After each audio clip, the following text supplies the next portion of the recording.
Why were things so attacked and so burdened by the media these days?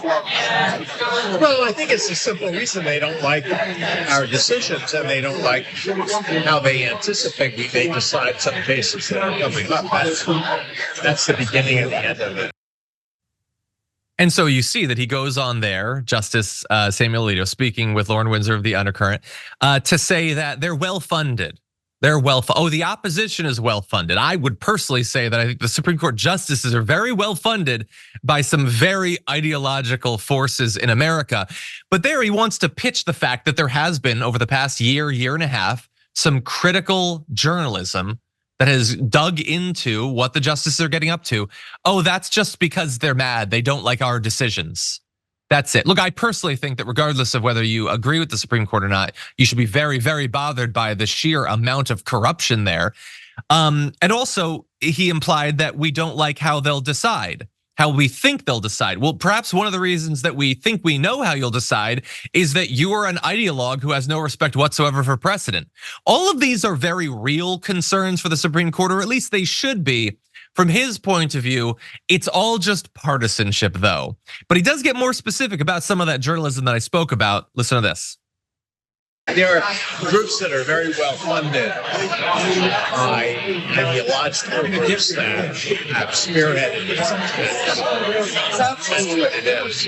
Like who? Sorry. Oh, ProPublica. ProPublica gets a lot of money, and they have spent a fortune investigating Clarence Thomas.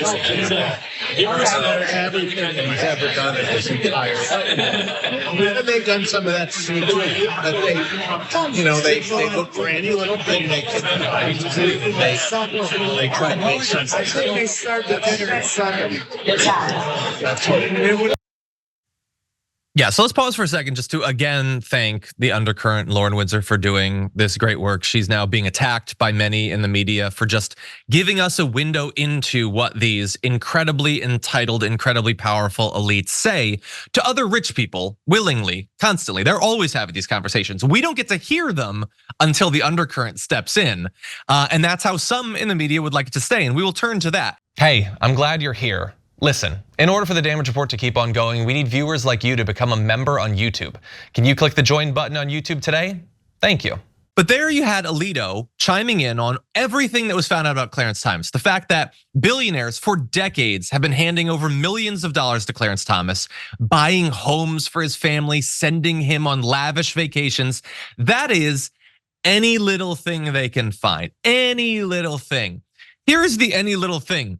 $4 million over the course of 2 decades in gifts. That's what he classifies as any little thing. I classify it as some of the most brazen bribery we've ever seen in America, certainly when it comes to our judicial system. But we're not supposed to be worried about it. Sharon, what do you think? I think that it's just so brazen. And Alito has friends here too, right? We already know about Clarence Thomas, but the others are not so just, if you will, unintended. They are someone who will just do whatever, no matter the cost. And that's the opposite. Even when you didn't agree, as you mentioned, with Supreme Court decisions in the past for so many decades, we still believe the highest court in the land was value of a moral compass. And now we see that that's just, well, it's not the case. There's probably 3, and I think John Roberts has problems too, quite frankly, who seem to be following the rules. And everybody else seems maybe monetarily far from the $4 million guy who's out in front with all the gifts and all the nonsense and the trips and the RV, was it? But the rest of them are in their own way doing what they wish. They lie to Congress, they're seated, and then they collude and even perhaps are part of leaking decisions.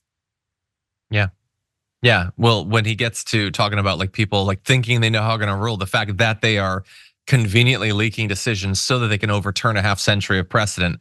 Again, they are everything that the right has said they don't want on the Supreme Court, that the right desperately wanted on the Supreme Court. Corrupt liars, that's it. Not geniuses, not wise elites. They're corrupt liars who could have tried, I guess, to run for Congress and probably would have lost. Instead, they just got put on the Supreme Court. And now they have power over us. And people are mad, and they should be mad, because the Supreme Court is dominated by an ideology that has not been able to scrape together a majority of the population in a presidential vote in seemingly decades. People should be mad about that. I would argue they should be way, way more mad about that. But we have the current level of rage. Members make a difference here at TYT. You help make the show happen, and we see you in the chat with your loyalty badge. Click the join button to become a member today.